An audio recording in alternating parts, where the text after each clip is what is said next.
திருச்சிற்றம்பலம். அடுத்து பிராணான்மாவாத மறுப்பு ஐந்தாவது கூறு. இப்போ 7ல் நம்ம எத்தனாவது பார்க்குறோம்? 5வது கேள்விக்கு மறுக்கிறார். பிரணவாயுவின் இயக்கத்தை வைத்தே உயிர் உண்டு என்று சொல்கிறார்கள். பிரணவாயுவின் இயக்கம் நின்று போனால் உயிர் போயிடுமா? பிரணவாயு இயக்கம் நின்று போனால் உயிர் போயிடுச்சு என்கிறார்கள். அந்த இயக்கம் நின்றுடுச்சுன்னா என்ன ஆயிடுச்சுங்க? உயிர் போயிடுச்சுனாங்க. அப்போ இயக்கம் தானே நின்றுடுச்சு, உயிர் எங்கே போச்சு? இது பற்றிய பிரணவாயு உயிர் என்னும் கருத்து ஏற்படலாயிற்று. இதனால தான் உயிர் போயிடுச்சுன்னா அதுதான் பிரணவாயு தான் உயிர்னு நினச்சிக்கிட்டாங்க. அக்கருத்தினை உடையோர் பின்வருமாறு கூறுவர். எப்படி? விழிப்புணர்வு நிலையில் உள்ள கனவு நிலையிலும் அதனை கடந்து உறக்க நிலையிலும் பிரணவாயு தொழிற்பட்டு நிற்பது. அப்பொழுது உணர்வு செயல்படாது இருக்குது. இப்போ தூக்கத்தில் நமக்கு உணர்வு செயல்படுதானா? இல்லை. இப்போ ஏன்னா உணர்வு செய்யப்படும் பொழுது என்னாது? நமக்கு தூக்கம் கெட்டு போயிடுது. ஏதோ ஒரு பூச்சி வந்து உரசுது, அல்லது ஒரு பாதையில் படுத்துருக்கோம், ஒரு நடந்து போகும்பொழுது ஒரு துணி நம்ம மேலே உரசிட்டு போகுது. அப்போ நம்ம தூங்கிக்கிட்டு இருக்கும்போது விழிப்புக்கு வரும்பொழுது என்ன ஆகுங்க? ஒரு ஏதோ பட்டது, அதனால் விழிப்பு வந்துருச்சு அப்படின்னு சொல்கிறோம். அப்போ இந்த உணர்வு வரும்பொழுது என்ன ஆயிடுச்சு? நமக்கு விழிப்பு வந்துருச்சு இல்லையா? அப்போ கருவிகள் இயங்கி அந்நிலையில் நிகழ்வற்றை அறிந்து இன்பத் துன்பங்களை எய்து ஆன்மாவாம் என்பது அக்கூற்று பிரணவான்மாவாதம் எனப்படும். இப்போ அந்த ஆன்மா உயிர் பிரணவ வாயு மட்டும் இயங்கிக்கிட்டு அது மட்டும் அமைதியாக இருந்தால் இது செயல்படாது, கருவிகரணங்கள்லாம் செயல்படாது. இப்போ அப்படி பார்த்தோம்னா என்ன சொல்கிறாங்க? கோமாவில் ஒருத்தர் இருக்கிறார், அவருக்கு பசிக்காது, தூக்கம் வராது, எப்போ என்ன பண்ணுறாருன்னு தெரியாது, ஆனால் அந்த உடம்பு இயங்கி கொண்டே இருக்கும். அது பிரணவ வாயுவும் அவரோட இஷ்டத்துக்கு தான் இருக்குமானா இல்லை, அதுவாக இயங்கி கொண்டு இருக்கும். அதுவாக அந்த இதயம் துடிப்பு கேட்டார் போல், நுரையீரல் என்ன ஃபங்க்ஷன் ஆகுதோ அது கேட்டார் போல் இயங்கி கொண்டு இருக்கும். அந்த மூளை செயல்படாது, அவ்வளோ மட்டும்தான் இருக்கும், மீது எல்லாமே நடக்கும். அப்போ அதுதான் உயிரா அப்படின்னா இல்லை. எது? ஆதலால் அதுவே ஏனைய கருவிகளை இயக்கி அந்நிலையில் நிகழ்வற்றை அறிந்து இன்ப துன்பங்களை எய்தும் ஆன்மாவாம் என்பார். அது கூற்று பிரணவான்மவாதம் எனப்படும். இதனை வைத்தும் கூறு மறுக்கின்றார் ஆசிரியர். இனி கண்டபடின் உண்டி வினையின்மையின் ஆன்மா உளது என்றது. எது? ஒடுங்கிய இடத்து இன்ப துன்பம் ஜீவனம் பிரகிருதிக்கு இன்மையின் ஒடுங்காத இடத்து இன்பமும் ஜீவிய நிற்பது உளது ஆதலின் அதுவே அவ்வான்மா என்றது. அப்படின்னா உறங்கும் காலத்தில் ஓசை முதலிய புலன்கள் அறிந்து அனுபவித்தல் ஆகிய புலன் நுகர்ச்சி இல்லை. இப்போ தூங்கும் பொழுது, தூங்குறதுக்கு முன்னாடி வேணால் நமக்கு என்ன தேவைப்படுது? செல்ஃபோன் தேவைப்படுது. அதில் அந்த என்ன சொல்லுவாங்க, இப்படி தள்ளி தள்ளி பார்க்குறதுக்கு பேர், சாமி சொல்லுங்கள், அதுக்கு பேர் என்ன? இல்லை, இப்படி தள்ளி தள்ளி விட்டு பார்க்குவாங்க. ரீல்ஸா எதையோ ஒன்று அப்படி தள்ளி தள்ளி பார்த்துட்டு தூக்கம் வரக்குள்ளே தூங்கிடலாம். சரியா? அது வரைக்கும் என்ன ஆகுது? நமக்கு ஓசைகள் தேவைப்படுது. அதுக்கு பின்னாடி அந்த ஓசை தெரியாது. என்ன அதே பாட்டுக்கு நீங்கள் இப்போ ஒரு உதாரணத்துக்கு செல்ஃபோன் சொற்பொழிவை கூட கேட்டுட்டு தூங்குறீங்க, இப்போ படுத்துட்டு இருக்கிறீங்கன்னா உங்களை அறியாமல் தூங்கிடுவீங்க. தூங்கின பின்னாடி அது பாட்டுக்கு ஓடிட்டே பேசிகிட்டே இருக்கும். ஆனால் நம்ம கேட்போமானா காது இருக்குது, அதுவும் பேசுது. ஏன் கேட்கல? உணர்வுகள் இல்லை. இப்போ ஒன்றும் செயல்படலை.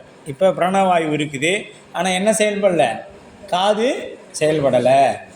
அப்போ உறங்கும் போது ஓசை முதலிய புலன்கள் அறிந்து அனுபவித்தல் ஆகிய புலன் நுகர்ச்சி இல்லை. கொடுத்தல் நடத்தல் முதலிய இல்லை. இப்போ இதெல்லாம் இல்லாததுனால உறங்காத விழிப்பு காலத்தில் புலன் நுகர்ச்சி உடம்பின் செயல்பாடு ஆகிய இரண்டும் நிகழ்ந்தது. இப்போ உறங்காத பொழுது என்னாச்சு? காதும் கேட்டுச்சு, நுகர்ச்சி இருந்தது, நடத்தல் உணவு உண்ணுதல் இதெல்லாம் இருந்துச்சு. இப்போ இல்லை. அதனால் ஒரு உண்மை புலனாகிறது. என்ன அப்படின்னா, உறங்காத காலத்தில் ஓசை முதலிய புலன்கள் அறிவனாகிய செவி முதலிய அறிகருவிகளும் கொடுத்தல் நடத்தல் முதலிய செய்வனாகிய கால் முதலிய செயல் கருவிகளும் அறிகருவி எது? அறிவு வழியா அறிகருவியும் செயல்கருவிகளும் இயங்கி நின்று ஒன்று உறங்கு காலத்தில் அவற்றை இயங்காமல் மடிந்திருக்கிறது. இப்போ என்ன வந்துட்டு நம்ம இந்த கம்ப்யூட்டர் வச்சுட்டு இருக்கிறவங்க என்ன பண்ணுறாங்கன்னா, கொஞ்ச நேரம் சடவுன் ஆகாது, அதுவாக என்ன ஆகிடும், ஸ்க்ரீன் ஆஃப் ஆகி ஸ்க்ரீன் மட்டும் பிளாக் கலரில் இருக்கும். ஆனால் உள்ளார என்ன இருக்கும், அதுக்கு முன்னாடி ஃபங்க்ஷன் பண்ண எல்லா நிகழ்வும் அப்படியே இருக்கும். அது செல்ஃபோன்லேயும் அப்படி தான், கம்ப்யூட்டர்லேயும் அப்படி தான். நீங்கள் அதுக்கு அடுத்து என்ன பண்ணலாம், மினிமைஸ் பண்ணி வந்து சின்னது பண்ணி வைப்பாங்க. அதாவது என்னது சொல்லுவாங்க, அது என்ன இங்கே அது அது மேலே இருக்கிறத எல்லாம் சேர்த்து சின்னதாக கீழே ஒரு கட்டத்தில் கொண்டு வந்து வச்சுருவாங்க. அது மாதிரி என்ன ஆகிடும், நம்மளை உடம்புல இருக்கிறதெல்லாம் ஒடுங்கி தூக்கத்தில் ஒடுங்கி போய் நிற்கும். இந்த உணர்வுகளெல்லாம் என்ன ஆகிடும், மேலே அந்த ஸ்க்ரீனில் இருக்கும், இல்லாமலாம் போகாது, இருக்கும். ஆனால் என்ன ஆகிடும், செயல்பாடு இல்லாமல் அடுத்த பேஜ் செயல்பட்டு இருக்கும், அது அமைதியாக இருக்கும். சரிங்களா? அந்த மாதிரி இப்போ என்ன ஆகிடும், எல்லாம் அமைதியாக இருக்குது. அப்போ இது புலம் அவ்வாறு இயங்காமல் மடிந்து இருக்கிறது. மடிந்துன்னா அப்படி தூங்கிக்கிட்டு இருக்குது என்பது புலன் ஆகிறது. அவ்வாறு ஒடுங்காது ஒடுங்கியும் நிற்பதாகிய அந்த ஒன்று எது, அதுவே ஆன்மா. அதுவே ஆன்மாவாம். பிரணவாயு ஆன்மாவின் விழிப்பின் போலவும் உறக்கத்தின் போலவும் இயங்கிக் கொண்டிருப்பதால் விழிப்பின் நிகழ்கின்ற புலன் நுகர்ச்சி உடம்பின் செயல்பாடுகளும் எப்போ இருக்குது, உறக்கத்திலும் நிகழ்தல் வேண்டும். அவ்வாறு இன்மையால் பிரணவாயு ஆன்மா எனப்படாதாம். இப்போ அவ்வாறு இயங்காமையால் பிரணவாயு ஆன்மா என்பதாம் அப்படின்னு சொல்கிறாரு. அதை பொழிப்புறையில் பிருகிருதி என்ற பருவுடம்பை குறிக்கும் ஜீவனம் ஜீவிய நிற்பது என்ற சொற்கள் இரண்டும் இயங்கி நிற்றலாகும் பொருள் வந்தது அப்படின்றார். இப்போ இதுக்கு ஒரு எடுத்துக்காட்டு தரார். கண்டறியும் இவ்வுடம்பிலே காட்டும் ஒடுங்கா காணாதே உண்டி வினையின்றி உயிர்த்தலார் கண்டி அறியும் உள்ளம் வேறு உண்டு ஆய் ஒடுங்காது உடல் நன்னில் உள்ளதாம் உண்டி வினை ஊன் அப்படின்ட்டார். அப்போ உறக்கத்தில் அறிதற் கருவியாகிய உள்ள செயல்படாமல் ஒடுங்கி நிற்கக்கூடிய புலன் நுகர்ச்சி எப்போ உறக்கத்தில் என்ன ஆகிடுங்க, இந்த புலன் நுகர்ச்சி எல்லாம் எதுவும் இல்லை, இதெல்லாம் எங்கே ஆகிடுது, ஒடுங்கி நிற்கிறது.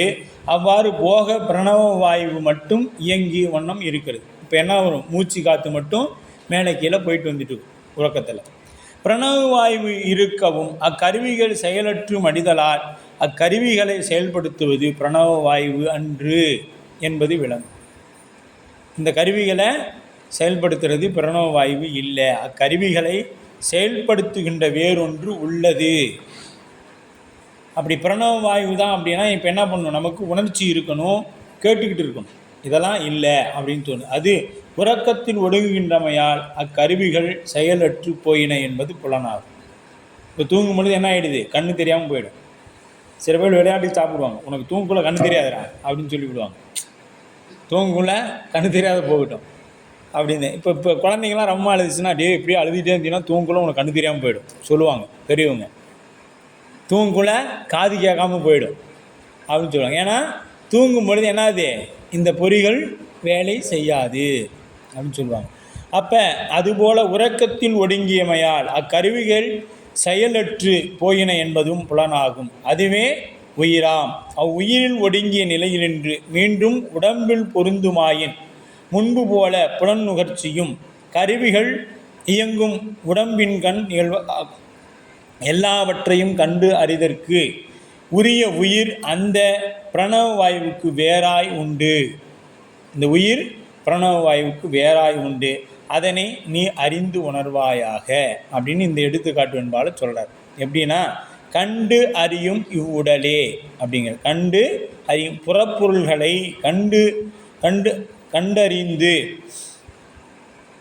புறப்பொருள் கண்டறிந்த இடமாகிய இவ்வுடம்பின் கண் காட்டு அப்படின்னா கண்டறிந்த கருவியாக உள்ளவை காணாதே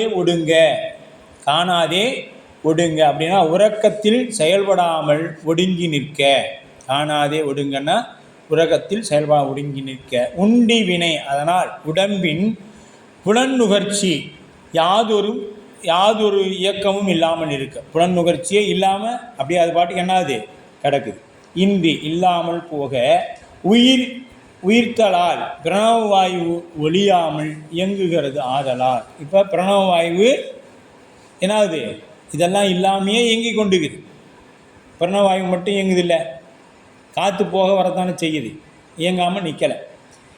உறக்கத்தின் பிரணவவாயு இயங்கவும் கருவிகள் செயல்படாமல் ஒடுங்குதலால் அக்கருவிகள் இயங்குவது பிரணவவாயு அன்று என்பது விளங்கும்.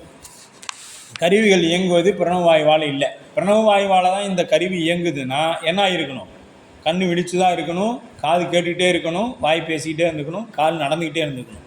அப்போ இதெல்லாம் இதுக்கு தேவையில்லை அப்படின்னு ஆயிடுச்சு. எல்லாவற்றையும் கண்டறியும் உளம் வேறு உண்டு. எல்லாவற்றையும் கண்டறியக்கூடிய ஆன்மா இந்த பிரணவ வாயுவுக்கு வேறாக உண்டு. இந்த பிரணவ வாயுவுக்கு வேறாக உண்டு. கருவிகள் இயங்குவதாகிய ஆன்மா உறக்கத்தில் ஒடுங்கியமையால் அக்கருவிகள் செயல்படாமலும் உடம்பின் புலன்-நுகர்ச்சி இயக்கமும் இல்லாமலும் போயின. இந்த உடம்போட புலன்-நுகர்ச்சிலாம் இல்லாமல் போயிடுது. ஒடுங்காது உடல் நன்னில் ஆன்மா ஒடுங்கிய நிலையிலிருந்து மீண்டும் உடம்பில் பொருந்தும். இப்போ அந்த கம்ப்யூட்டரில் மினிமைஸ் பண்ணி வந்தது என்னாச்சு? மெயின் பேஜுக்கு வந்துடுச்சு. மேலே கீழே அது ஒரு தட்டு தட்டினோன்னு என்ன ஆகிடுச்சு? மேலே டபக்குன்னு வந்துடுச்சு. அதுபோலத்தான் என்னது, தூக்கத்தில் இருக்கக்கூடிய ஆன்மா விழிப்பு நிலைக்கு வரும்பொழுது சடனாக வரும். இப்போ 4 மணிக்கு அலாரம், கரெக்டாக 4 மணிக்கு எந்திரிக்கிறோமே, எப்படி? யார் எழுப்புறது? ஒரு சில நாள் விட்டுருங்க, 4 மணிக்கு அலாரம் அடித்தாலும் நம்ம 6 மணிக்கு எந்திரிக்கிறோம். அது தெரியாது. அது ஆழ்ந்த உறக்கத்தில் உயிர் போயிடுச்சுன்னா அது தெரியாது. ஆழ்ந்த உறக்கத்துக்கு போயிடுச்சுன்னா சில பேர் சொல்லுவாங்க பாருங்கள், ஒரு 2 மணி நேரம் படுத்துவாங்க, அதுக்குள்ளே விடிஞ்சிருச்சாம்பாங்க. படுத்ததே அவங்க 2 மணிக்கு படுத்திருப்பாங்க, மாலை 4:30 மணிக்கு எந்திரிச்சு அதுக்குள்ளே விடிஞ்சிருச்சான்னு கேட்பாங்க. நம்ம குழந்தைங்கள பார்த்துருப்பீங்க, நாமளே கூட அந்த மாதிரி தூங்கியிருப்போம். குழந்தைங்கன்னு இல்லை, நாமளே தூங்கியிருப்போம். அதுக்குள்ளேயே விடிஞ்சிருச்சா அப்படின்னு. ஏன்னா நாம் எப்போ தூங்கணுன்னே நமக்கு தெரியாது. அந்த அளவில் ஒரு ஆழ்ந்த உறக்கம், நல்ல வேலை செஞ்சு அசதியில் தூங்கும் பொழுது அதுபோல் ஏற்படும். அதனால் ஆன்மா ஒடுங்கிய நிலை என்று மீண்டும் உடம்பில் பொருந்துமாயின் ஊன் அப்படின்னா முன்பு போல உடம்பின் கண் உண்டி வினை உளதாம் புலன் நுகர்ச்சியும் இயக்கமும் உளதாகும். அதனை நீ ஆராய்ந்து உணர்வாயாக. அப்போ பிரணவ வாயு நீ இல்லை அப்படின்னு மறுத்துறார். அடுத்தது பிராமான்ம வாத மறுப்பு. பிராமான்ம வாத மறுப்புங்கிறார் 6வது கூறு. அப்போ பரு உடம்பு, இப்போ இதுக்கு முன்னாடி என்ன சொல்லிக்கிறார்? பரு உடம்பு நீ இல்லை, ஐம்பொறி நீ இல்லை, நுண்ணுடம்பு நீ இல்லை, பிரணவவாயு முதலிய யாவும் அறிவற்ற சடம் ஆதலின் அவற்றின் ஒவ்வொன்றாக ஆன்மா என்றதால் பொருந்தாது. பிரணவவாயு வரைக்கும் இல்லை இல்லைன்னு சொல்லிட்டு வந்தார். ஆயின் பரம்பொருளாகி பிரம்மம் அறிவாய் நிற்பதும் அதனின் அதுவே ஆன்மாவான். சரி, இப்போ இதெல்லாம் நீ இல்லை, இதெல்லாம் இயக்கி கொண்டிருக்கக்கூடிய பிரம்மம் தான் நீ. ஆனால் இப்போ அதுவும் மறுக்கிறார். பிரம்மான்மவாத மறுப்பு அப்படிங்கிறார். அப்போ பிரம்மமே ஆன்மா என்று அவர் கூறும் பிரம்மான்மவாத மறுப்பு எனப்படும். பிரம்மம் பேரறிவு என கூறி அவ்வறிவே ஆன்மா என்பதனால் விஞ்ஞான ஆன்மாவாதம் என்று சொல்லப்பெறும். விஞ்ஞானம் பேரறிவு. அவ்வாதத்தை 6ஆம் கூறில் மறுக்கிறார் ஆசிரியர். இப்போ 6ஆம் கூறு என்ன மறுக்கிறார்? பிரம்மான்மவாதத்தை மறுக்கிறார். இனி உணர்த்த உணர்தலின் ஆன்மா உள்ளது. உணர்த்த உணர்தலின் ஆன்மா உள்ளது. இதன் பொருளை நாம் இப்போ பார்க்கிறோம். அவன் அறிந்து ஆங்கு அறிவான் என்று அறிந்து உபதேசியாய் நிற்பது உளதாதலின் அதுவே ஆன்மா எனப்படும். அதுவே ஆன்மா. அப்போ உயிர் விழிப்பு நிலையில் அக்கருவிகளின் தொழில் கருவிகளின் முதலிய பலவற்றோடு கூடி நின்று, இப்போ என்ன பண்ணுறது? பலவற்றோடு கூடி நின்று விழிப்பு நிலையில் கனவு உறக்கம் முதலிய விழிப்பு நிலையில் கனவு உறக்கம் முதலிய நிலைகள் செல்லும் பொழுது அக்கருவிகள் செயல்படாது போக அறிவு குறைந்து துரியாதீதம் என்னும் உயிர்ப்பு அடங்கிய நிலையில் உயிர்கள் எல்லாம் ஒடுங்கி போதலின் அறிவே இன்றி கிடக்கிறது. பின் மீண்டும் அந்த கருவி கூடி அறிவிக்க அறிதல். இப்போ உயிர் இப்போ தூக்கத்துக்கு போகும்பொழுது என்னாது? ஒவ்வொன்றா முதல்ல காது கேட்காமல் இருக்குது, கண் பார்க்காம இருக்குது. இப்போ என்ன சொல்கிறோம்? லைட் எரிஞ்சால் எனக்கு தூக்கம் வராது, ஆஃப் பண்ணு சொல்கிறோம். இப்போ ஒவ்வொன்றா ஒடுங்கி என்ன ஆகுதுங்க? கருவிகள் எல்லாம் ஒடுங்கி தூக்கத்துக்கு போகுது. மீண்டும் வரும் பொழுது ஒவ்வொன்றாக கூட்டிக்கிட்டே வரணும். எடுத்த உடனே சடனாலாம் பிடிக்க முடியாது. ஒவ்வொன்றா முதல்ல காது கேட்கும், யாரோ எங்கேயோ பேசுகிற மாதிரி கேட்கும். அப்புறம் கண் விழிக்க முடியாமல் லேசாக விழிக்கும். அப்புறம் ஏதோ ஒரு வாசம் வருது, எனக்கு மூக்கு நுகர செய்யும். இப்படி ஒவ்வொன்றா பிறகு கூட்டி கொண்டு தான் அந்த ஆன்மா செயல்பாட்டுக்கும். அதனால் கருவிகள் உணர்த்த உணர்தலின் ஆன்மா. இப்போ இந்த கருவிகள் எல்லாம் உணர்த்த தான் உணரும், தானாக சென்று அப்புறம் பிரம்மத்தின் வேறாயிருந்து விளங்கும். இதுவரை கூறிய நூற்பாவின் தொடர் கருத்தாகும். இதற்கு பிரமாண்மவாத பின்வருமாறு விடை கூறும். பிரம்மம் தன் நிலையில் தானே எல்லாவற்றையும் அறியுமாயினும் அஞ்ஞானத்தின் வசப்பட்டு பந்தம் குற்றமையால் தனக்கு அறிவிக்கும் கருவியை பெற்று அறிவரிதாயிற்று. அது பற்றி பிரம்மமே ஆன்மா எனக் கொள்ளுதல் கொள்வதற்கு இழுக்கில்லை என்பார். பேரறிவாகிய பிரம்மம் அறிவுடைய உட்பட்டு பிரம்மத்தை அறியாமையின் பற்றியது, பிரம்மத்தை அறியாமை பற்றியது எல்லாம் ஒளிமயமாகிய சூரியனை இருள் பற்றியது என்று சொல்வதற்கு ஒப்பாகும். பிரம்மத்தை நீ அறியாமையில் இருக்குதுன்னு சொன்னால் அது எப்படின்னா அறிவுடையாமை பற்றி இருக்குதுன்னு சொன்ன எப்படின்னா சூரியனை போய் என்ன ஆயிடுச்சுங்க, இருள் சூழ்ந்ததுன்னு சொல்கிற மாதிரி இருக்கும். அப்போ அவ்வாறு வாதத்திற்காக அவர் கூறுவதே பிரம்மம் அறியாமை வயப்பட்டது என்பது உடன்பட்டு அப்பொழுது அவர் கூற்று பொருந்தாது போதலை பொழிப்புரையில் காட்டுகிறார். அவற்றை கூறும்படி பிரம்ம அறிவிக்க கருவிகள் பெற்று அந்த ஐம்புலன் விடயங்களை மட்டுமே அறிகிறது, தன் இயல்பை அறிய மாட்டாது நிற்கிறது என்பது ஆசிரியர் கூற்றாக இருக்கிறது. இயல்பை அறிவிக்க அவ்வுபதேசத்தை பெற்ற பின் அது தன் இயல்பை அறிவதாகிய இவையெல்லாம் பிரம்மத்துக்கு ஏற்குமோ என்றால் இல்லை. பேரறிவுடைய பிரம்மத்துக்கு வேறாக சிற்றறிவுடைய ஆன்மா ஆசிரியன் அருளுரையை பெற்று தன் இயல்பை அறிகிறது என்று கொள்வதே பொருத்தமாகும். ஆன்மா பொருள்களை ஒவ்வொன்றாகவே அறியும். அவ்வாறு அறிந்தவற்றை மறந்து மீள் அறிந்து வரும். அவ்வாறு அறிந்தவற்றை மறந்து மீள் அறிய வரும் பிரம்மம்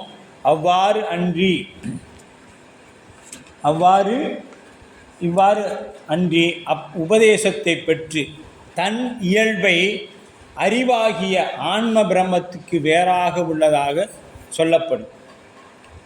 எடுத்துக்காட்டு வெண்பா அறிந்தும் அறிவதே யாயும் அறியாது.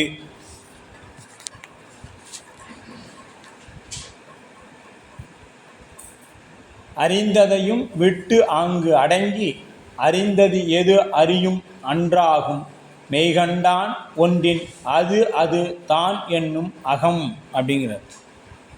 அகம் அப்படி. அப்போ ஒரு காலத்தில் ஒரு பொருளையே அறிந்தும் மற்றொரு காலத்தில் மற்றொரு பொருளையும் அறிந்தும் அறிய முற்படும். முன்பு அறியப்பட்டதை பின் மறக்கும். இப்போ நாம் உண்மை விளக்கம் படித்தோம், எல்லாம் மறந்துருச்சு.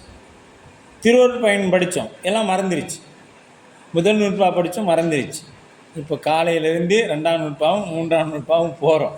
இது வீட்டுக்கு போனோம்னு என்ன ஆகிடும், மறந்து போயிடும். அங்கே கேட்குறதுக்கு நல்லா தான் இருந்துச்சு, ஆனால் இங்கே வந்தோடனே என்ன ஆகி போச்சு, எல்லாம் மறந்து போச்சு அப்படின்னு சொல்லு. அப்போ ஒன்றை அறியும் பொழுது இடைவிடாமல் தொடர்ச்சியாய் அறிய மாட்டாது. பற்றியும் விட்டும் இவ்வாறு வேறுபட்ட பல வகையில் திரிபுற்று அறிந்து வரும். இப்போ என்ன பண்ணுவோம், நாம் சைவத்தில் வந்த உடனே திருவாசகத்தை படிப்போம், திருமுறையை படிப்போம். அவனை விட 5 பாட்டு நான் அதிகமாக படிக்கணும். படின்னு படித்து என்ன ஆகும், வர வர கழுதை தேஞ்சு அப்படி ஆமாம் அந்த மாதிரி ஆகிடும். வந்தக்குள்ளே இருந்த ஸ்பீடு போகிற வரைக்கும் போனால் பரவாயில்லையே, இன்ஜின் பயங்கர ஸ்பீடாக வந்து அப்படியே பிரேக் போட்டுருக்கு. அப்புறம் போயிட்டு ஏன்னா போய்க்கலாம் படிச்சுக்கலாம் அவ்வளோதான் அப்படின்னு போயிடுது. அப்படி திரிபுற்று அறிந்து வரும் பொருள் எல்லாவற்றையும் தானே இயல்பாக ஒருங்கே அறிவதாகிய பிரம்ம பொருளிடத்தில் கூடாது அன்றோ. அப்பொருள் யாது என சிந்தித்த சித்தாந்த உண்மையை உணர்ந்தோம் மனம் ஒன்றி ஆராய்ந்தால் அறியப்படும் பொருளின் வேறாக நில்லாது அதுவாய் தானாய் அதன்கண் அழுந்து நின்று அறிவாகிய ஆன்மா என்பது புலனாகும். அதில் இப்போ கண்ணுனா கண்ணிலிருந்து அறியும், காதுனா காதிலிருந்து அறியும். இப்போ குருநாதர் உபதேசம் செய்யும் பொழுது கண் வேறு எதையாச்சும் பார்த்துருந்தா குருநாதர் உபதேசம் செஞ்ச மந்திரம் கிடைக்குமா அப்படின்னா கிடைக்காது. அப்போ உயிரறிவு எங்கே இருக்கணும்? முழுக்க காதில் தான் இருக்கணும். அப்படி அறிந்தும் அறிந்தும் அப்படின்னா ஒரு காலத்தில் ஒரு பொருளை மட்டுமே அறிந்தும் அறிவதேயாயும் மற்றொரு காலத்தில் மற்றொரு பொருளை அறிய இருப்பதாயும் அறியாது முன்பு அறிந்தவற்றை பின்பு மறந்தும். முன்னாடி அறிந்ததே பின்னாடி மறந்துடும். அறிந்ததையும் விட்டு ஒன்றை அறிந்த காலத்தில் அதனை இடைவிடாது தொடர்ச்சியாய் அறிய மாட்டாது பற்றியும் விட்டும் அறியும். அப்படியே தொடர்ச்சியாலாம் வராது. ஒரு திடீர்னு பார்த்தீங்கன்னா திருமுறை சித்தாந்தம் எல்லாம் படிக்கும். திடீர்னு பார்த்தா பிரேக் போட்டு போய் வியாழக்கிழமான சாய்பாபாவுக்கும் போகும். மறுபடியும் அங்கேருந்து முருகன்கிட்ட போகும். அப்புறம் காளியாகி மாரியாய்க்கு போகும். அப்புறமேட்டு எங்கேயாவது திருவாசகம் முற்றோதலுக்கு போகும். இங்கேருந்து ஆரம்பித்து அங்கே போய் மறுபடியும் இங்கே தான் வரும். கடைசியாக வர்றது என்னமோ இங்கே தான். அதுக்குள்ளே என்ன ஆகிடும்? இதெல்லாம் விட்டுட்டு இந்த பழம் பிடிக்குதுன்னு ஓடும். அங்கெல்லாம் ஓடி திரிஞ்சிட்டு மறுபடியும் இங்கே வரும். மாணிக்கவாச சொல்கிற மாதிரி அம்மனாம் அஞ்சுமாரே அவர்களை கண்டா அப்படின்னு. அப்போ அறிந்ததையும் விட்டு ஒன்றை அறிந்த காலத்தில் அதனை இடைவிடாது தொடர்ச்சியாக அறிய மாட்டாது விட்டு ஆங்கு அடங்கி அறியப்பட்ட பொருள் வேறாக நில்லாது அதனிடத்தில் அழுந்தியும். இப்போ ஒன்றை பிடிச்சிச்சுன்னா அதுலேயே நிற்கிறது. அது சிவத்துக்கிட்ட அப்படி நின்னா பரவாயில்ல. ஆனால் புறப்பொருளில் போய் நின்றுடுது. அடைந்தும் அறியும் அன்றாகும் எல்லாவற்றையும் தானே இயல்பாக ஒருங்கே அறிவதாகிய பேரறிவு பொருளை பிரம்மமாக இருத்தல் இயலாது. மெய்கண்டான் ஒன்றின் சித்தாந்த நெறியை உணர்ந்தோன் மனம் ஒன்றி ஆராய்வானாயின் அதுதான் என்று அகம் எந்த பொருளை அதுவே தானாய் சார்ந்ததில் வண்ணமாதல் நின்று அறிவதாகிய ஆன்மாவாம் என்பது புலனாகும். இந்த நூற்பா நமக்கு இந்த வெண்பா என்ன சொல்லுது அப்படின்னா, ஆன்மாவின் தன்மை சார்தலின் வண்ணமாதல் அப்படிங்கிறத சொல்லுது. அப்புறம் அந்தந்த ஆன்மா என்ன ஆகுனா வினை அந்தந்த பொருளிலிருந்து அனுபவிக்க செய்யும். எந்தெந்த பொருளை அதுவாய் தானாய் சார்ந்து அப்படின்ட்டார். அப்போ எதை போய் சார்ந்து நிற்குதோ அதோட தன்மை அது பெற்றும் ஆன்மா. அப்போ எனவே பிரம்மான்மவாத அவத்தையுட்பட்டு ஆன்மா நிற்கும் என்றால் பொருத்தமாகாது என்று சொல்லப்படும். பிரம்ம ஆன்மவாதிகள் இங்கு மறுக்கப்படுகின்ற பிரம்மம் தானே அறிதலாகிய தன்னியல்பு உடையது. பிரம்மம் என்ன பண்ணும்? தானே அறிதலாகிய உடையது. அது அறியாமையின் வயப்படாமையின் அத்தன்னியல்பு நீங்கி கருவி அறிவிக்கவே அறிதலாயிற்று எது? ஆன்மா. இப்போ பிரம்மம் அப்படி கிடையாது. எந்த கருவிகரணமும் இல்லாமல் அறிந்து கொள்ளக்கூடியது. ஆன்மா கருவிகரணங்கள் இருந்தாதான் தானே அறிய மாட்டாமைக்கு அஞ்ஞான காரணம் என்று ஒருவாறு பொருந்தும். ஆனால் ஒவ்வொன்றாகவே அறிதல், அறிவித்ததை விட்டு அறிதல், அறிவிக்கப்படும் பொருள் அழுந்தி அதுவாக நிற்றல், அறியாமையின் விளைவாய் அறிய முடியாது நிற்றல், மயங்கி அறிதலும் திகழுமே அன்றி ஒவ்வொன்றாக அறிதலும் விட்டு அறிதலும் நிகழவாம். ஆக இவையெல்லாம் உயிரின் அறிவுக்கு இயற்கையாய் உள்ள தன்மை என்பது புலனாகும். இதெல்லாம் எதோட வேலை? உயிரோட வேலை. எல்லாவற்றையும் ஒரே காலத்தில் ஒருங்கே இடையீடு அன்றி அறிந்து நிற்பது பிரம்மத்தின் தன்மை. பிரம்மம் என்ன பண்ணும்? தனித்தனியாலாம் அப்படி விச்சதின்றியே விளைவு செய்குவாய், விச்சதின்றியே விளைவு செய்குவாய், விண்ணகம் மன்னம் முழுதும் வைத்து வாங்குவாய், வஞ்சகப் பெரும் புலையனேன் அப்படிம்பார் மாணிக்கா. அவ்வாறாக பிரம்மம் பேரறிவுடைய பொருள் என்பதும் ஆன்மா அதன் வழி நிற்றற்குரிய சிறிய பொருள் என்பதும் விளங்கும். பிரம்மம் ஆகாது, அதனில் வேறாய் உள்ளது என்பதை துணியப்படுகிறது. இப்போ இதிலிருந்து ஆன்மா பிரம்மம் ஆகாது அப்படின்னு சொல்லப்படுது. அப்போ பிரம்மத்தின் இயல்பு ஆன்மாவின் இயல்பு. இது ஒரு அட்டவணை போட்டுக்குங்க. ஆனந்தராசனையோ சொல்லியிருக்காங்க.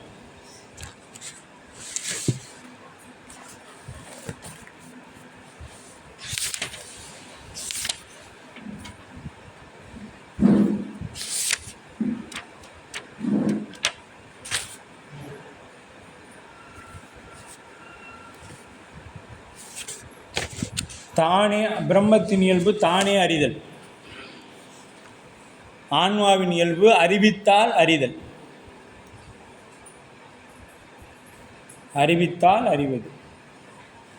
பிரம்மம் ஒரே நேரத்தில் ஒருங்கே அறிவது.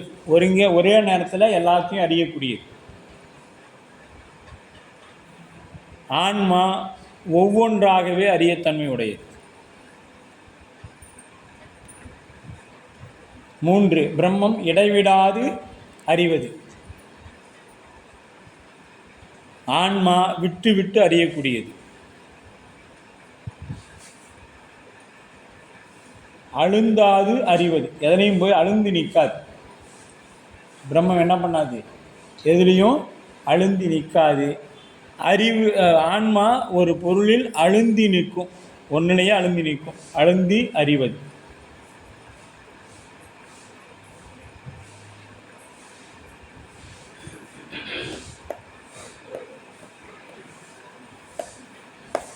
இதை வடமொழியில் உயிரை படற்கையில் வைத்து அறியும் பொழுது ஆன்மா எனவும், தன்மையில் வைத்து கூறும் பொழுது அகம் எனவும் வழங்குவார். எனவே தன்மை பற்றி இங்கு உயிரை அகம் என்பார். அகம்னு அந்த வெண்பாலை முடிப்பாங்க. அது எதனாலனா அந்த படற்கையில் அப்படின்னு சொல்லி ஆன்மாவுக்கு வழங்கப்படக்கூடிய வடச்சொல்லுக்கு இங்கே அகம் என்று பொருளாயிற்று. இப்போ 7வது நூற்பா இதோட நமக்கு 3ஆம் நூற்பா நிறைவு பெறுது.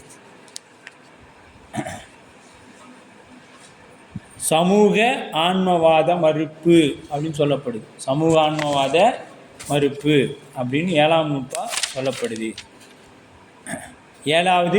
3ஆம் நூற்பாவில் 7வது கூறு அதிகரணம். சமூகத்தின் வேறாய் ஆன்மாய் உண்டு. இனி மாயா இயந்திரத்தனுவில் ஆன்மா உளது என்றலின், மாயையின் காரியங்கள் ஆகிய தத்துவங்களால் கட்டுப்பட்டு பொருந்திய சூத்திர பாவை போன்ற உடம்பின் தத்துவங்கள் வேறாய் ஆன்மா உண்டு அப்படின்ட்டார். அப்போ பருவுடம்பு முதலியவற்றில் ஒன்று செயல்படாது நிற்பினும் அறிவு செம்மையாக நிகழாது. அனைத்தும் ஒருங்கே கூடி செயல்படும் போதுதான் அறிவு நிகழ்கிறது. ஆதலால் அவை அனைத்தும் ஒருங்கே கூடிய கூட்டமே ஆன்மாவாம் என்பதாகும். அவர் கூற்று சமூக ஆன்மவாதம் என்று சொல்லப்படும். இதனை இவ்வேளாங்கூரில் மறுக்கிறார் ஆசிரியர். சமூக ஆன்மவாதம் என்பதை மறுக்கிறார். இனி மாயா இயந்திரத்தனுவில் ஆன்மா உளது என்றது இது நூற்பாவின் தொடர். அவையே தாம் வெவ்வேறு பெயர் பெற்று நிற்றலான்.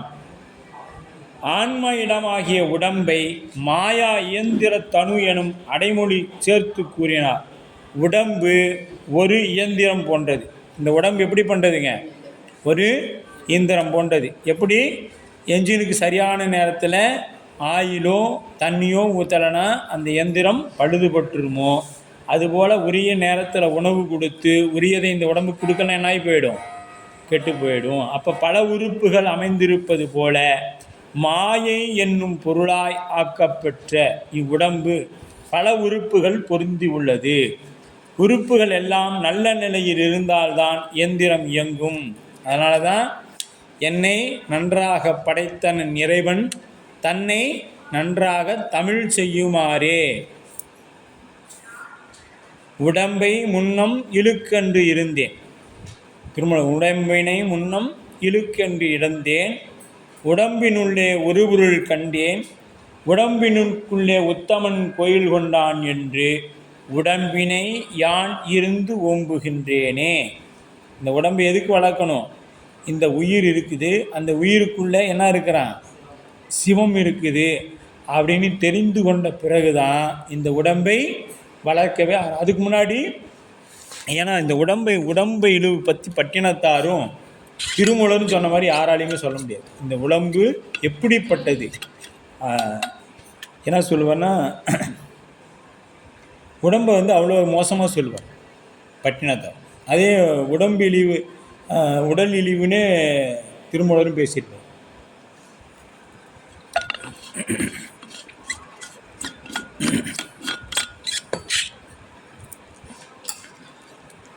உடல் இழிவுன்னு பேசியிருப்பாங்க. இந்த உடம்பு எவ்வளவு மோசமானது. ஆனால் அதுக்குள்ளே ஒரு இறைவன் இருக்கிறான்னு தெரிஞ்சவொன்னே யான் இருந்து வளர்க்கிறேன் அப்படின்னு சொல்கிறார். அப்போ இனி அனைத்து உருவொழுகும் சீராக அமைந்திருத்தலும் இயந்திரம் தானே ஒரு குறிப்பிட்ட முறையில் இயங்காது. இப்போ இயந்திரம் தானாக இயங்கி, இப்போ இயந்திரம் இருக்குது, அது தானாக இயங்கிக்குமானா இயங்காது. சரி, அப்படியே இயங்குதுனாலும் உள்ளார ஒரு பொருள் பழுதுபட்டால் இயங்குமானா அதுவும் இயங்காது. அப்போ அந்த உள்ளே இருக்கக்கூடிய பொருளும் சரியாக இருக்கணும், வெளியில் இயக்கக்கூடிய ஆளும் சரியானவங்களாக இருக்கணும். அப்போ இயக்கிறதுக்கு ஒருவன் வேணும். இயந்திரம் தானே ஒரு குறிப்பிட்ட முறையில் இயங்காது. அதனை நெறிப்படுத்தி செலுத்துவதற்கு இயக்குபவன் ஒருவன் இருத்தல் வேண்டும். அந்த இயந்திரத்தை இயக்கிறதுக்கு அவன் இயக்கிய வழியிலேயே இயந்திரமும் இயங்குவதாகும்.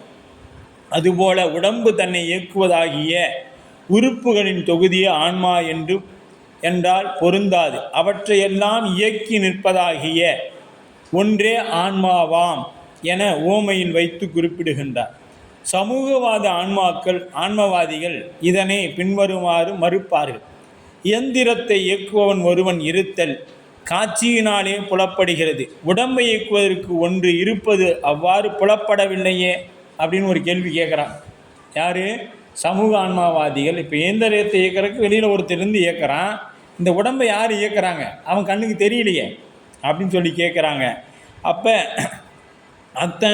அனைத்து உறுப்புகளிலும் தொகுதி வேறாய் ஆன்மா என ஒன்று உண்டு என்று துணிவதற்கு இங்கு காட்டிய ஓமை அமையாது என கூறுவார். அது பற்றி வேறொரு ஏதுவை வெளிப்படையாக கூறி அது கருத்து மறுக்கிறார். அதுதான் வெவ்வேறு பெயர் பெற்று நிற்றலான் என்று மேற்காட்டிய வெளியாகும்.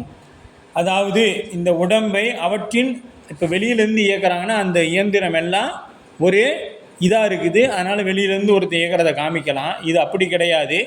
ஒரு பொருளிலும் தனித்தனியாக இருந்து அந்த ஆன்மா இயக்குகிறது, அதனால் அது காண்பிக்க முடியாது. இனி கருவிகள் காரியங்கள் ஆதலின் அவை நிலைப்பேறு உடையன அல்ல. ஆதலால் அவை எல்லாம் உள்ளதாகிய ஆன்மா ஆக மாட்டா. எது? இந்த உடம்புக்குள்ளே இருக்கக்கூடிய கருவிகள் எல்லாம் ஆன்மா ஆக மாட்டா. எடுத்துக்காட்டு: கலையாதி மண் அந்தம் காணில் அவை மாயை நிலைவாயாம் தீபமே போல அலையாமல் ஞானத்தை முன் உணர்ந்து நாடில் அது தனுவாம் தான் அகத்தின் வேறாம் தான் அப்படிங்கிறார். அப்போ காணின் அப்படின்னு பாருங்கள், காணின் முன்னாடி கொண்டு வந்துருங்க. அது காணின் அப்படின்னா நீ கூறும் அனைத்தும் கூடிய தொகுதியில் உள்ளவை யாவையும் ஆன ஆராயின் கலை ஆதி மண் அந்தம். அதை கொண்டு கூட்டுதலில் பார்த்துங்க. கலை ஆதி மண் அந்தம் அப்படின்னா அவை கலை முதலாக நிலம் ஈராக சொல்லப்படும். எது? அந்த 24 கலைகளும் மண் எது? நிலம் ஈராக சொல்லப்படும் தத்துவங்களாகும். அவை மாயையின் காரியங்களாகும். ஆதலால் நிலையாவாம் நிலையில்லாதவையாகும். அலையாமல் மனதை ஒருவழிப்படுத்தி முன் முதற்கண் ஞானத்தை உணர்ந்து அத்தத்துவ கூட்டங்களினாய் தோன்றும் அறிவின் இயல்பை உணர்ந்து. எது? தத்துவ கூட்டங்களால் தொடர்ந்து கூட்டத்தின் தோன்றும் அறிவினை இயந்து நாடில் பின் கூட்டத்தின் இயல்பை ஆராயின் அது அக்கூட்டம் தீபமே போல கண்ணொளியை விளங்கச் செய்கின்ற விளக்கு போல தானுமாம் அப்படிங்கிறார். தானுமாம் அப்படின்னா ஆன்மாவின் அது அறிவை விளக்கி நிற்கின்ற உடம்பு போல. ஆன்மாவின் அறிவை விளங்கி நிற்கின்ற உடம்பு போல. தான் அப்படின்னா ஆன்மா. அத்தின் அப்படின்னா அத்தொகுதியின் வேறு ஆகும், வேறாய் உளதாகும். ஆன்மா எங்கே இருக்குது? வேறாய் உள்ள. எப்படி? ஆன்மாவின் அறிவை விளங்குகின்ற உடம்பு போல ஆன்மா தொகுதியின் வேறாய் உள்ளது கூறப்பட்டு. அப்போ மறுக்கப்பட்ட கொள்கைகள் மறுப்பு. இது அப்படியே ஒரு அட்டவணையாக போட்டு எழுதிக்கிங்க. இப்போ 7மே ஒரு அனைத்தும் சூனியம் ஆதலால் ஆன்மா சூனியம் அப்படின்னு சொல்கிறார். மறுப்பு, அது சூனியவாத மறுப்பில். இதை நாம் இப்போ இது வரைக்கும் பார்த்ததில் எழுதிக்கிங்க. இது அப்படியே அனைத்தும் சூனியம் ஆதலால் ஆன்மா சூனியம். இது மறுக்கப்பட்ட கொள்கை மறுப்பு. அவ்வாறு கூறுகின்ற அறிவு உள்ளது, அதுவே ஆன்மா.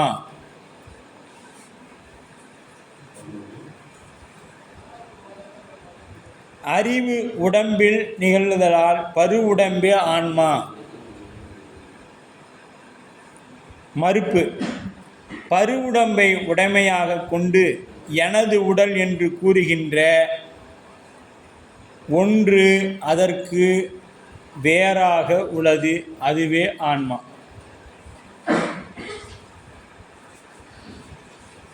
புறப்பொருள்களை அறிவன ஐம்பொறிகளே,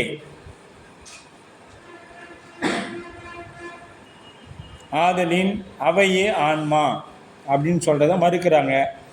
ஐம்பொறிகள் ஒன்று அறிந்ததை மற்றொன்று அறியா, தம் இயல்பை தாம் அறியா. ஐம்பொறிகள் ஒன்று அறிந்ததை மற்றொன்று அறியாது, தம் இயல்பையும் தாம் அறியாது.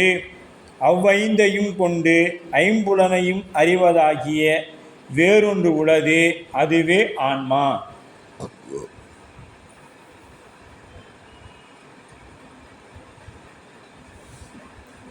நாலு, சூக்கும உடம்பே ஐம்பொறிகளையும் செலுத்தி அறியும் அதுவே ஆன்மா அப்படிங்கிறாரு. மறுப்பு.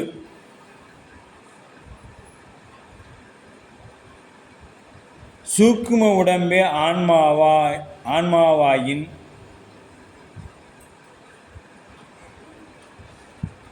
கனவில் கண்டதை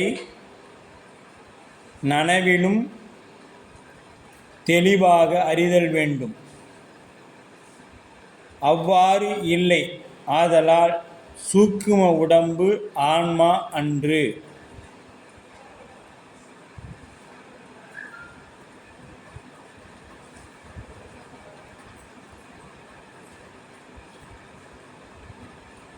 அடுத்து, பிரணவ வாயுவே ஏனைய கருவிகளை இயக்கி அறியும், அதுவே ஆன்மா. இல்லை, மறுப்பு பாருங்க. ஐந்தாவது, உறக்கத்தில் பிரணவ வாயு இயங்கிக் கொண்டிருக்க ஏனைய கருவிகள் செயலற்று மடிந்திருப்பதால் பிரணவ வாயு ஆன்மா அன்று.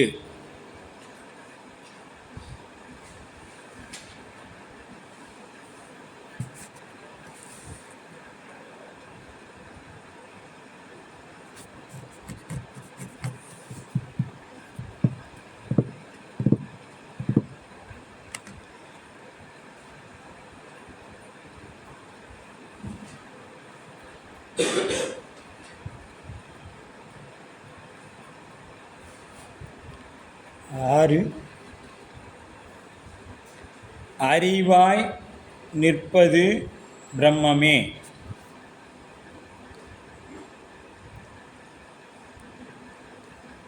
ஆதலின் அதையே ஆன்மா என்றல் அமையும்.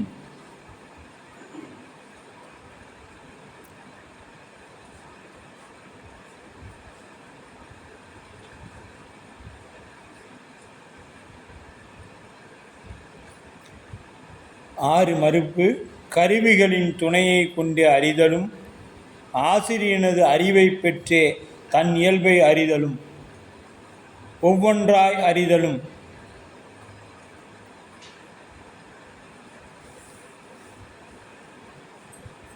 விட்டு விட்டு அறிதலும் அழுந்தி நின்று அறிதலும் ஆகிய இவையெல்லாம்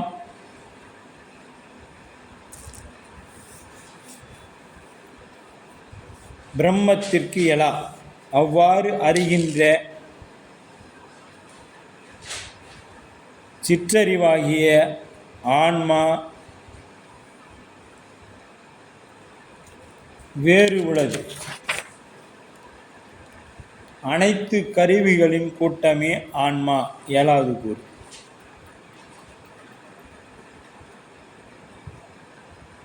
மறுப்பு.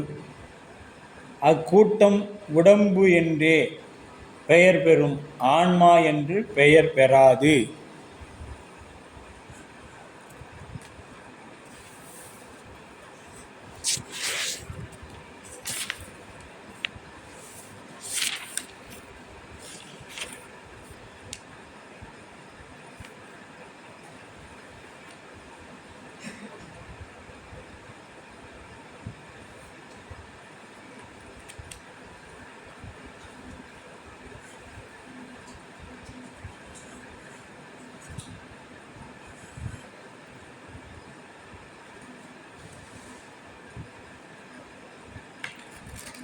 திருவருளால் இதுவரைக்கும் நமக்கு 3 நூற்பா நிறைவாயிருக்குது. அடுத்தது 4ம் 5ம் பார்க்கிறது. அது வந்து பார்த்திங்கன்னா பசுவோட இலக்கணம் என்ன அப்படிங்கிறது 4ஆம் நூற்பாவில் ரொம்ப விரிவாக சொல்லப்படும். அதுவும் 5 நூற்பா, அதாவது 4, 5 அடுத்த வகுப்பு நமக்கு இருக்கும். அது தலையோட இயல்பு. அடுத்து பசுவோட இலக்கணமும் பாச இலக்கணமும் சொல்லப்படும் அடுத்த வகுப்பில். சரிங்களா? அதே மாதிரி மார்ச் மாதத்தில் நமக்கு 2 வகுப்பு வரைக்கும் வாய்ப்பு இருக்குது. 2 வகுப்பு ஒரு சிறப்பு வகுப்பு வைக்கிறதுக்கு வாய்ப்பு இருக்குது. அதை பார்த்துக்குங்க. ஏன்னா நமக்கு இன்னும் குறைவான காலம்தான் இருக்குது. அதில் இடையில் நமக்கு ஏதேனும் ஒரு விடுப்பு ஏற்பட்டுருச்சுன்னா, ஏன்னா இந்த எலெக்ஷன்லாம் வர்றதுனால அந்த காலத்தில் ஏதேனும் ஒரு விடுப்பு ஏற்பட்டுச்சுன்னா நமக்கு சிவஞான போதமே முழுமையாக பார்க்க முடியாத மாதிரி ஆகிடும். ஆகவே முடிந்த அளவுக்கு நம்ம பாடத்திட்டத்தை விரைவாக முடிக்கிறதுக்கு பார்ப்போம். அதனால் அடுத்த வகுப்புலையும் முடிந்த அளவுக்கு அந்த 2 நூற்பா பார்க்கறதுக்கு திட்டமிடுவோம். குறிச்சிட்டோம். என்றும் இன்பம் பெருகும் இயல்பினால் ஒன்று காதலித்து உள்ளமும் ஓங்கிட மன்றுளார் அடியாவர் வான்புகழ் நின்றதெங்கும் நிலவி உலகெலாம் வான்முகில் வளாது வேய்க மணிவளம் சுரக்க மன்னன் கோன்முறை அரசு செய்க குறைவிலாது உயிர்கள் வாழ்க நான்மறை அறங்கள் ஓங்குக நற்றவம் வேள்வி மல்க மேன்மைகொள் சைவநீதி விளங்குக உலகமெல்லாம். மேன்மைகொள் சைவநீதி விளங்குக உலகமெல்லாம். மேன்மைகொள் சைவநீதி விளங்குக உலகமெல்லாம். ஹரஹர நம பார்வதி பதையே. தென்னாடுடைய சிவனே போற்றி. ஏகம்பத்துரையந்தாய் போற்றி. காவாய் கனகத்திரளே போற்றி. திருச்சிற்றம்பலம்.